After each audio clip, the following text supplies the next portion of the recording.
सभी भाइयों बहनों, बुजुर्गों, नौजवान साथियों, भाई सबसे पहले तो मैं थारे से खुशी दे दूं। मैं भाइयों आपकी सबसे बड़ी डिमांड ये थी कि हमारे स्कूल को अपग्रेड करो, तो मैं घोषणा कर रहा कि हम आपके स्कूल को अपग्रेड कर रहे हैं।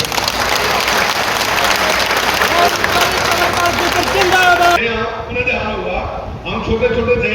तो लोग कहते थे गरीब प्लेग की बीमारी आई थी। सुविधा हो सके। इस पिछले रेलवे स्टेशन पर कम से कम भी 50,000 रुपए की रोजाना टिकट की और प्रधानमंत्री से भी और हरियाणा के मुख्यमंत्री मनोहर जी खट्टर से हमारी प्रार्थना है कि जो भी केंद्रीय सरकार से बात करके 10 गाड़ियों का ठहराव किया जाएगा, जो कि कोरोना काल से पहले होती थी। तीसरी, हमारी गांव की एक और पूर्व सरपंच मनोहर लाल जी, हमारे युवा मोर्चा के अध्यक्ष भाई प्रवीण चंदेल जी, एससी मोर्चा के अध्यक्ष रणजीत ओड जी, बीसी मोर्चा के अध्यक्ष सुरेंद्र जी, किसान मोर्चा के अध्यक्ष भाई भीमलाम बाजी और महिला मोर्चा की अध्यक्षता श्रीमती राखी मक्कड़ जी और उपस्थित सभी भाइयों बहनों, बुजुर्गों, नौजवान साथियों, भाई सबसे पहले तो मैं थारे से खुशी दे दूं। मैं भाइयों आपकी सबसे बड़ी डिमांड ये थी कि हमारे स्कूल को अपग्रेड करो, तो मैं घोषणा कर रहा कि हम आपके स्कूल को अपग्रेड कर रहे हैं।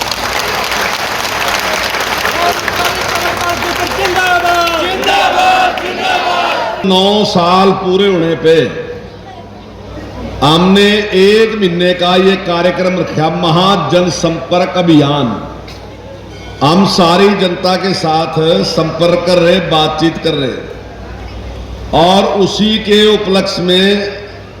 आपके यहां अमित शाह जी, जो हमारे केंद्रीय गृह मंत्री हैं, वो सिरसा में आने लग रहे। पहली तो खुशी की बात यह है कि भाई पूरे हरियाणा में सबसे बड़ा लीडर आपको मिल रहा प्रोग्राम वास्ते। और दूसरी बात यह है कि भाइयों, जब नरेंद्र मोदी जी ने सरकार बनाई थी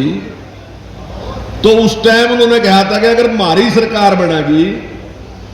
तो हम आपसे हिसाब देना आवांगे।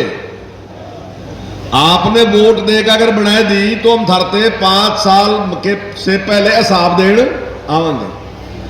तो भाइयों यो जो प्रोग्राम है, यो हिसाब देने का प्रोग्राम है कि मालकों ने वोट देकर बनाए थे, ये मालकों के सामने खड़े का कहेंगे कि भाई ये काम हमने कर दिए। 10 साल तो कैसी छवि थी दुनिया में हमारे देश की? कोई ताकतवर देश लगा था तुमने? भाई प्रधानमंत्री की हैसियत ऐसी थी कि कैबिनेट में कोई कानून पास करा, बाद में तो पार्लियामेंट में पास होना था, लेकिन राहुल गांधी ने आया वो कानून पाड़ का फेंक दिया। कैबिनेट का पास कराया कानून एक सांसद ने केवल इस कर का कि उनका परिवार जो है वो बहुत बड़ा है, हैसियत कुछ नहीं सरकार में कोई थी नहीं, लेकिन इतना एक जवाबदेह राजनीति की शुरुआत, एक गरीब कल्याण की राजनीति की शुरुआत, एक जो विकास है उसको मजबूती के साथ आगे बढ़ाने की शुरुआत, और देश का नाम पूरी दुनिया के अंदर जो बुलंदियों पर आया है, चाहे उसकी बात हो, ऐसे सब काम जो इस 9 साल के अंदर नरेंद्र मोदी जी के नेतृत्व में हुए हैं, अगर वो इतने ज्यादा काम हुए, देश के गरीब का कल्याण हुआ, किसान का कल्याण हुआ, महिलाओं को सम्मान मिला, दुनिया में भारत का नाम हुआ,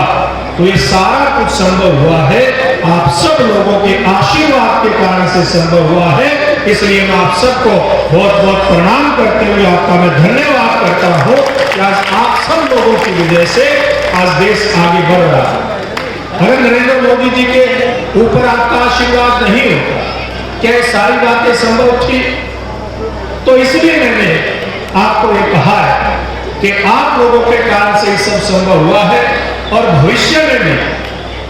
अगर आप लोगों का जिस प्रकार का एक वातावरण पूरे हरियाणा प्रदेश में, टोहाना में, सिरसा लोकसभा क्षेत्र में,